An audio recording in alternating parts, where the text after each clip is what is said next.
सरकार ने अभी नए आदेश जारी किए हैं जिसके मुताबिक 8 तारीख से देश भर में रेस्टोरेंट खोले जाएंगे, मॉल्स खोले जाएंगे और धार्मिक स्थान खोले जाएंगे। दिल्ली सरकार भी केंद्र सरकार के उन्हीं आदेशों के मुताबिक कल से दिल्ली में रेस्टोरेंट, मॉल्स और धार्मिक स्थान खोलने जा रही है। लेकिन जब ये खोले जाएंगे तो वहाँ पे सोशल डिस्टेंसिंग के क्या क्या स्टेप्स उठाने होंगे, मास्क पहनना होगा, जितने भी एहतियात बरतने के लिए केंद्र सरकार की एक्सपर्ट्स ने, केंद्र सरकार ने जो आदेश दिए हैं उन सारे स्टेप्स को दिल्ली सरकार लागू करने जा रही है और वो ऑर्डर अभी थोड़ी देर के बाद लागू हो जाएंगे। लेकिन दिल्ली में होटल्स और बैंकेट हॉल्स को अभी नहीं खोला जा रहा है क्योंकि दिल्ली में बढ़ते हुए कोरोना के केसेस को ध्यान में रखते हुए आने वाले समय में हो सकता है हमें कई होटल्स और बैंकेट हॉल्स को हॉस्पिटल्स के साथ अटैच करके उनको हॉस्पिटल्स में कन्वर्ट करना पड़े। इसके मद्देनज़र अभी होटल्स और बैंकेट हॉल्स को नहीं खोला जा रहा। धीरे धीरे हम सब लोगों ने मिलके अपनी अर्थव्यवस्था तो खोल ली, बहुत सारी ढील दे दी लॉकडाउन के अंदर। लेकिन लॉकडाउन में ढील देने का ये मतलब नहीं है कि कोरोना ख़त्म हो गया। कोरोना भी बड़ी तेज़ी से बढ़ रहा है। इसीलिए मेरी आप सब लोगों से हाथ जोड़ के विनती है कि जो भी एहतियात बरतने के लिए 3 चीज़ें बार बार कही जा रही हैं, सोशल डिस्टेंसिंग बरतें, मास्क पहने। मैं देखता हूं कि कई लोग घर के बाहर निकल रहे हैं बिना मास्क पहने हुए। मास्क पहन के आप किसी पे एहसान नहीं कर रहे, मास्क पहन के आप अपने ऊपर एहसान कर रहे हैं। अगर आप एहतियात बरतेंगे तो आप कोरोना से बच सकते हैं। सोशल डिस्टेंसिंग, मास्क और बार बार हाथ को धोना, ये 3 चीज़ें अपने को अच्छे से करनी है। लेकिन मेरी सबसे ज़्यादा बड़ी विनती बुजुर्गों से है। सभी बुजुर्गों से मेरी हाथ जोड़ के विनती है, आप ये मान के चले कि आपके लिए लॉकडाउन ख़त्म नहीं हुआ, अभी भी आपके लिए लॉकडाउन है और आपके लिए तो और ज़्यादा लॉकडाउन है। सख्ती से लॉकडाउन करना है। मान लीजिए आपके घर में आपके बच्चे हैं, थोड़े दिन के लिए बच्चों से इंटरेक्ट करना बंद कर दीजिए, अपने घर के अन्य सदस्यों से इंटरेक्ट करना बंद कर दीजिए, एक ही कमरे में रहिए।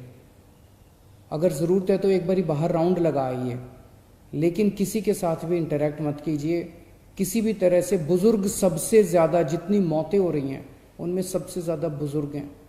तो मेरी आपसे, जो बुज़ुर्ग हैं और जिनको कोमॉर्बिडिटी जो कहते हैं, कैंसर है या डायबिटीज़ है या सांस की बीमारी है, इन लोगों को ज़्यादा एहतियात बरतने की ज़रूरत है।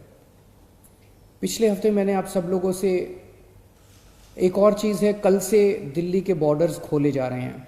1 हफ्ता पहले हमने दिल्ली के बॉर्डर्स सील किए थे, इसलिए क्योंकि हमें ये लग रहा था कि अगर बॉर्डर्स खोल दिए तो देश भर से जो मरीज आएंगे और दिल्ली के अस्पतालों में इलाज कराएंगे, उससे दिल्ली के अस्पताल अभी जो कोरोना का इलाज कर रहे हैं, क्या उसको बर्दाश्त कर पाएंगे, क्या उस बर्डन को बर्दाश्त कर पाएंगे। इस वजह से बॉर्डर्स को सील किया गया था।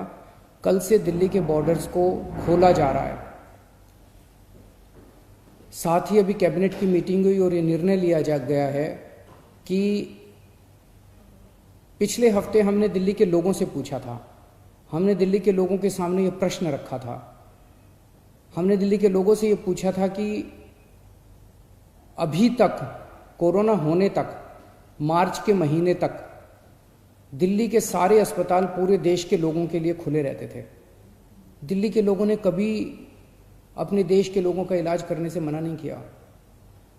किसी भी वक्त हमारे दिल्ली के सारे अस्पतालों में लगभग 60-70% मरीज दिल्ली के बाहर से, देश भर से लोग आए हुए होते थे। हमने कभी मना नहीं किया। लेकिन इस वक्त दिल्ली खुद बहुत बड़ी समस्या में है। दिल्ली में कोरोना के केस बहुत तेज़ी से बढ़ रहे हैं और उसके इंतजाम करने के लिए दिल्ली सरकार, आपकी सरकार बेड्स का इंतजाम कर रही है, चारों तरफ अस्पतालों में बेड्स का इंतजाम कर रही है।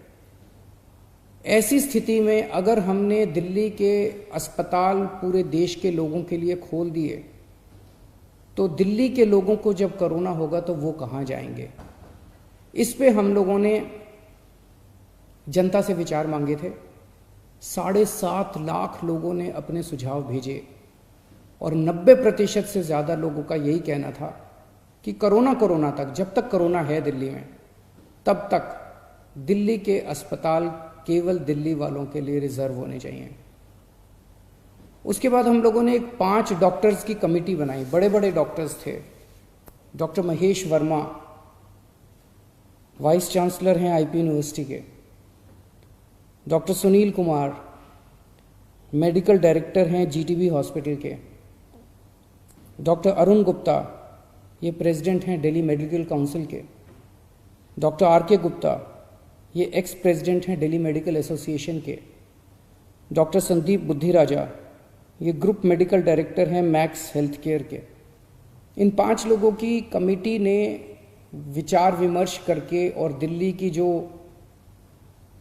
मेडिकल इंफ्रास्ट्रक्चर है, हेल्थ इंफ्रास्ट्रक्चर है, उस पर नज़र डाल के उसको सारे को एसेस करके उन्होंने अपनी रिपोर्ट दी है। और रिपोर्ट में और बहुत सारी चीज़ें हैं, लेकिन उनका ये कहना है कि अगर दिल्ली में इस वक्त कोरोना के केसेस बहुत ज़्यादा बढ़ रहे हैं और जून के अंत तक दिल्ली को लगभग 15,000 बेड्स की ज़रूरत होगी।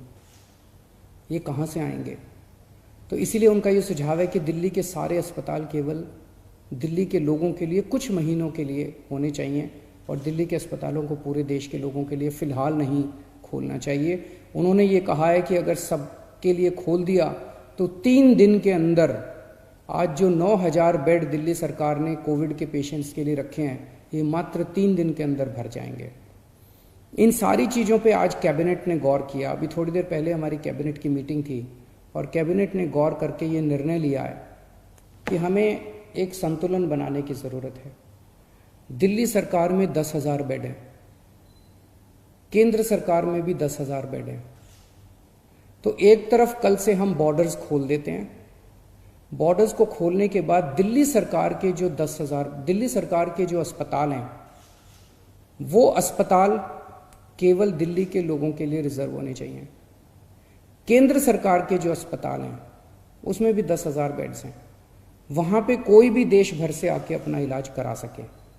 उसके ऊपर दिल्ली सरकार कोई आदेश नहीं पारित कर रही, उसके ऊपर कोई तो जो जैसे आज व्यवस्था है कि केंद्र सरकार के अस्पतालों में कोई भी जाके इलाज कराता है, केंद्र सरकार के अस्पताल सबके लिए खुले रहेंगे। प्राइवेट अस्पताल केवल दिल्ली वालों के लिए रिजर्व रहेंगे कोरोना तक। लेकिन कुछ प्राइवेट अस्पताल ऐसे हैं जो स्पेशल किस्म की सर्जरी करते हैं, जो सर्जरी बाकी देश भर में अवेलेबल नहीं है और लोगों को अपनी जान बचाने के लिए दिल्ली आना पड़ता है। जैसे ऑन्कोलॉजी सर्जरीज हैं, ट्रांसप्लांटेशन है, न्यूरो सर्जरीज हैं। इस किस्म की कुछ सर्जरीज जो कुछ चंद अस्पताल करते हैं, उन सर्जरीज के लिए देश भर से लोग अगर दिल्ली आके अपनी सर्जरी करवाते हैं, वो पूरे देश के लोगों के लिए खुला रहेगा। तो मुझे लगता है कि ये एक बैलेंस है जिसमें दिल्ली वालों के हितों की भी रक्षा होगी और देश भर से अपने जो नागरिक दिल्ली आके अपना इलाज कराना चाहते हैं, उनके हितों की भी रक्षा होगी। बहुत बहुत शुक्रिया।